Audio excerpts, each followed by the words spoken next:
Hello friends, welcome to another session of banking awareness. और आज का हमारा जो टॉपिक है वो है एनपीए, नॉन परफॉर्मिंग एसेट्स। ये टर्म बहुत ही कॉमन है बैंकिंग के लिए और कई बार हम पेपर में रीड करते हैं कि बैंकों की एनपीए बढ़ रही है। तो एक्चुअली एनपीए का मीनिंग क्या है? तो आज के सेशन में हम यही डिस्कस करेंगे, what is NPA, non performing assets, that is NPA.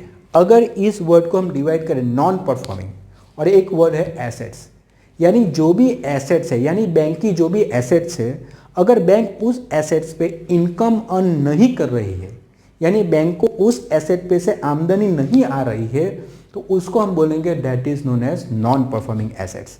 और अगर बैंक की बात करें तो बैंक की मेजर इनकम क्या है? तो वो है इंटरेस्ट, यानी बैंक जो इंटरेस्ट जो आ रहा है वही बैंक की इनकम है। तो चलिए अभी बेसिक अंडरस्टैंडिंग स्टार्ट करते हैं with the definition of non performing assets. तो यहाँ मैंने एक डेफिनेशन रखी है, a non performing asset is a loan or advance for which interest or instalment of principal overdue for a period of time.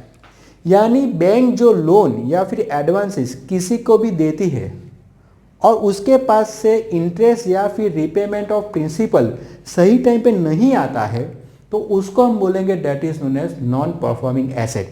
यानी bank जो है अपनी एसेट पे ही आमदनी नहीं कर पा रही है या तो फिर इनकम जनरेट नहीं कर पा रही है, उसको हम बोलेंगे that is known as non performing assets. तो पहले हम ये समझ लेते हैं कि what is assets and what is liabilities for the bank. तो यहाँ मैंने एक चार्ट ड्रॉ किया है। तो यहाँ हम सबको मालूम है कि जैसे कि कस्टमर्स, जैसे कि हमारे जैसे जो कस्टमर्स होते हैं वो क्या करते हैं, बैंक में पैसे डिपॉजिट करने जाते हैं।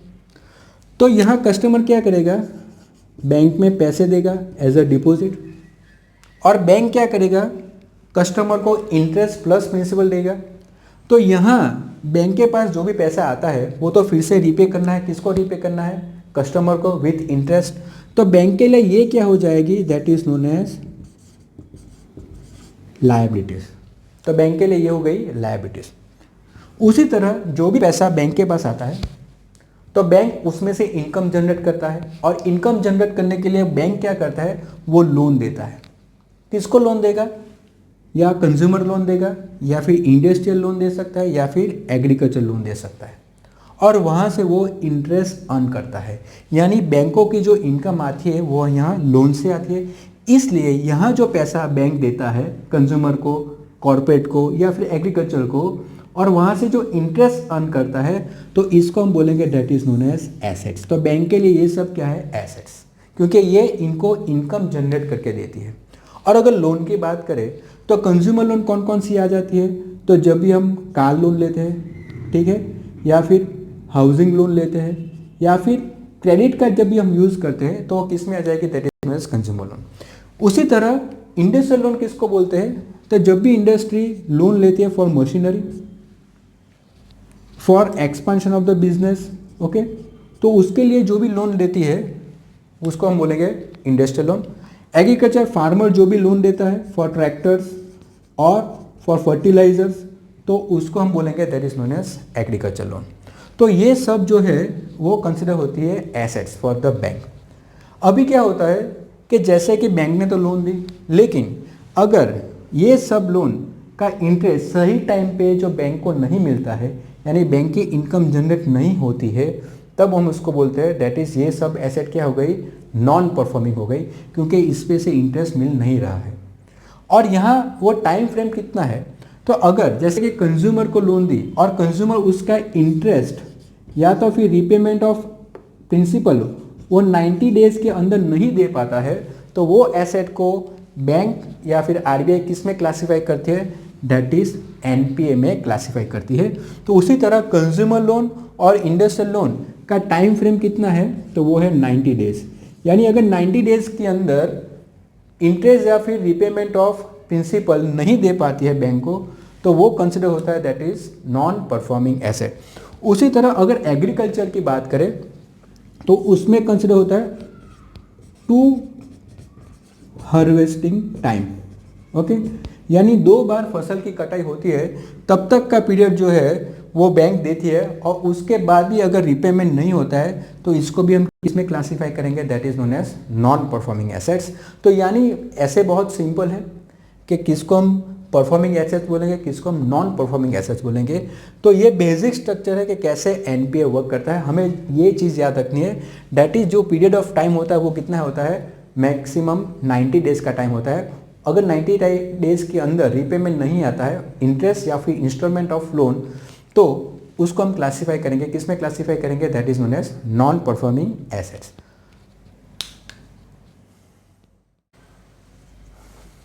तो अब हम डिस्कस करेंगे कैटेगरीज ऑफ एनपीए।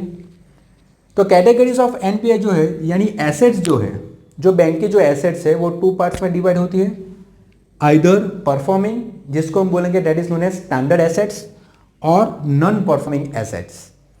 तो स्टैंडर्ड एसेट्स वो ऐसी एसेट्स होती है जहां से बैंक इनकम जनरेट करती है रेगुलर बेसिस पे। नॉन परफॉर्मिंग एसेट्स ऐसी एसेट्स है जहां पे बैंक को इनकम जनरेट नहीं हो रही है या फिर इनकम स्टॉप हो गई है। तो ये जो नॉन परफॉर्मिंग एसेट्स जो है जो हम डिस्कस कर रहे हैं, तो वो 3 कैटेगरीज में डिवाइड होगी, सब स्टैंडर्ड एसेट्स, डाउटफुल एसेट्स और लॉस एसेट्स। यानी अभी हमने डिस्कस किया था कि जो भी लोन 90 डेज के अंदर अगर इंटरेस्ट या फिर इंस्टॉलमेंट ऑफ लोन नहीं दे पा रहा है तो वो एसेट्स को हम क्लासीफाई करते हैं नॉन परफॉर्मिंग एसेट्स। अगर ये 90 डेज से बढ़ जाए और 12 मंथ्स तक का जो पीरियड है, तो उस टाइम पे भी अगर हमारे पास इंटरेस्ट नहीं आता है बैंक के पास, यानी इनकम जनरेट नहीं होती है, तो उसको हम क्लासीफाई करेंगे दैट इज नोन एज सब स्टैंडर्ड एसेट्स। यानी एनपीए जो है यहाँ पे लेस देन और इक्वल टू 12 मंथ्स, यानी 90 डेज से 12 मंथ्स का जो पीरियड होता है उसमें भी अगर इंटरेस्ट या फिर रिपेमेंट नहीं आता है तो उसको हम किस में क्लासीफाई करेंगे, दैट इज नोन एज सब standard assets, that is with in 1 year. Doubtful assets के जहां एनपीए ग्रेटर देन 12 मंथ्स, यानी यहाँ जो है 1 बरस तक हमें कोई भी इंटरेस्ट या फिर इंस्टॉलमेंट नहीं मिल रहा है लोन पे, तो वो किस में हो जाएगी, डाउटफुल एसेट्स। अभी डाउटफुल एसेट्स यानी क्या हो जाएगा कि बैंक थोड़ी टेंशन में आ जाएगी कि यहाँ से इंटरेस्ट भी नहीं आ रहा है, प्रिंसिपल अमाउंट भी रिकवर नहीं हो रही है, तो उनको फोर्सफुली प्रॉपरली रिकवरी सिस्टम पे वर्क करना पड़ेगा, तभी ये एनपीए वो लो कर सकती है। तो उसको हम बोलेंगे डाउटफुल एसेट्स। डाउटफुल एसेट्स यानी बैंक को डाउट हो चुका होता है कि अगर ये पैसे आएंगे या नहीं आएंगे, तो उसको हम बोलेंगे that is known as doubtful assets. Loss assets यानी क्या है, यानी जब भी बैंक आइडेंटिफाइड कर लेती है दैट कि अभी ये पैसे आने वाला नहीं है या तो फिर बहुत ही माइनर चांसेस है आने के लिए, that the income will not be generated from this asset, यानी ये एसेट जो है ये टोटली लॉस में जाने वाली है या और फिर माइनर रिकवरी होगी, तो उसको हम क्या बोलेंगे, that is known as loss assets. यानी बैंक को मालूम पड़ जाता है कि अभी यहाँ से हमें पैसे आने वाले नहीं है, और कंप्लीटली अगर ये आने ही वाले नहीं है, डिफॉल्टर हो जाए अगर कस्टमर, तो क्या होगा, तो वो अमाउंट जो है वो कंसिडर हो जाती है that is known as bad debts for the bank. लेकिन बैड डेट्स की कैटेगरी में जाने से पहले उसको हम क्या बोलेंगे, that is known as loss assets. तो ये हो गई हमारी categories of non performing asset, जिसमें 3 कैटेगरी है, सब स्टैंडर्ड, डाउटफुल और लॉस एसेट्स। तो अभी हम देखेंगे what are the causes of NPA, कि एनपीए क्यों होता है। Causes of non performing assets, तो मेनली 4 कॉजेज है क्यों एनपीए बढ़ रहा है बैंकिंग सेक्टर के अंदर।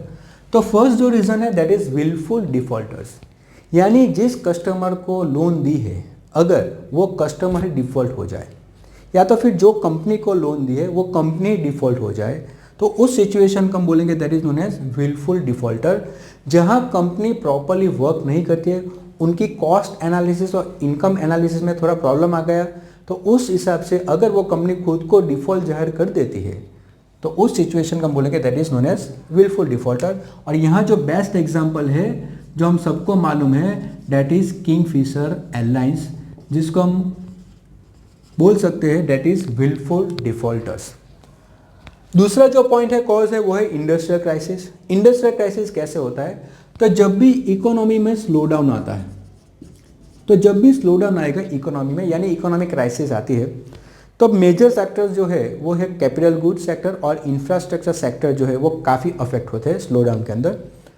तो उस टाइम पे बहुत कंपनीज ऐसी होती है जो टाइम पे इंटरेस्ट या फिर लोन रिपेमेंट नहीं कर पाती है, और कोई सिचुएशन में ऐसे भी होती है कि वो कंपनी डिफॉल्ट भी हो सकती है because of crisis, not because of the promoter of the company but because of the global recession, because of the economic crisis वो कंपनी डिफॉल्ट में आ जाती है। तो उस सिचुएशन में भी बैंक का एनपीए बढ़ सकता है। इसमें जो बेस्ट एग्जांपल है वो है एसआर स्टील, भूषण स्टील। तो ये सब जो एग्जांपल है वो किस में आ जाएंगे, इंडस्ट्रियल क्राइसिस में। लेकिन यहाँ जो है वो बैंक को थोड़ा होप रहता है कि जैसे ही इकोनॉमी ग्रो करेगी, जैसे इस क्राइसिस में से इकोनॉमी बाहर आएगी, तो ये कंपनी भी ग्रो कर सकती है और उनका इंटरेस्ट और रिपेमेंट भी फिर से आ सकता है। तो सेकंड पॉइंट जो है वो है इंडस्ट्रियल क्राइसिस। थर्ड पॉइंट जो है वो है लीनियंट लैंडिंग नॉर्म्स, यानी जब भी बैंक लोन देती है तो फर्स्ट ऑफ ऑल बैंक को उनका प्रोजेक्ट, यानी जो भी कंपनीज लोन लेने आती है तो उनका प्रोजेक्ट प्रॉपर्ली स्टडी करना रहता है। उनके cash flow statement, future cash flow statement उनको वर्कआउट करनी पड़ती है। और कई बार क्या होता है कि बैंक ओवर एस्टिमेट कर देती है, यानी उनको लगता है कि ये जो एक्सपेंशन का जो प्लान है वो बहुत ही परफेक्ट है और बहुत ही इनकम जनरेट करेगा कंपनी के लिए। तो उसके हिसाब से बैंक क्या करती है, वो ज़्यादा लोन दे देती है ओवर एस्टिमेशन से। तो उस हिसाब से भी क्या होता है कि कई बार जैसे सोचते हैं वैसा होता नहीं है और डिफ़ॉल्ट में आ जाती है या फिर इंटरेस्ट या फिर रिपेमेंट नहीं दे पाती है, तो यहाँ भी बैंक का एनपीए बढ़ सकता है। So this is the third cause, that is lenient lending norms. Fourth, credit distribution and mismanagement. अभी क्रेडिट डिस्ट्रीब्यूशन और मिस मैनेजमेंट की अगर बात करें तो मिस मैनेजमेंट यानी बैंक के अंदर मिस मैनेजमेंट, क्रेडिट डिस्ट्रीब्यूशन यानी पुअर क्रेडिट डिस्ट्रीब्यूशन। तो यहाँ क्या होता है कि कैसी भी कोई भी कंपनी होती है, तो अभी हम बात करेंगे अगर यस बैंक की बात करते हैं तो वो क्या किया अभी कि ब्राइब देते हैं। किसको ब्राइब देते हैं, बैंक के मैनेजर को, और वहाँ से ज़्यादा लोन डिस्बर्स कराती है। अभी ज़्यादा लोन बैंक के पास डिस्बर्स कराती है तो उसका इंटरेस्ट भी इतना होगा, उसका रिपेमेंट भी इतना होगा, और वहाँ से वो रिपेमेंट नहीं कर पाती है और एट दी एंड वो डिफ़ॉल्ट में आ जाती है या फिर क्राइसिस में आ जाती है। तो उसको बोलते हैं credit distribution miss management. Miss management in the sense यानी पुअर रिकवरी ऑफ लोन, यानी बैंक जो है जो भी लोन देती है उसकी प्रॉपर टाइम पे रिकवरी भी कर नहीं पाती है। तो वहाँ ये पॉइंट आ जाता है miss management of the bank.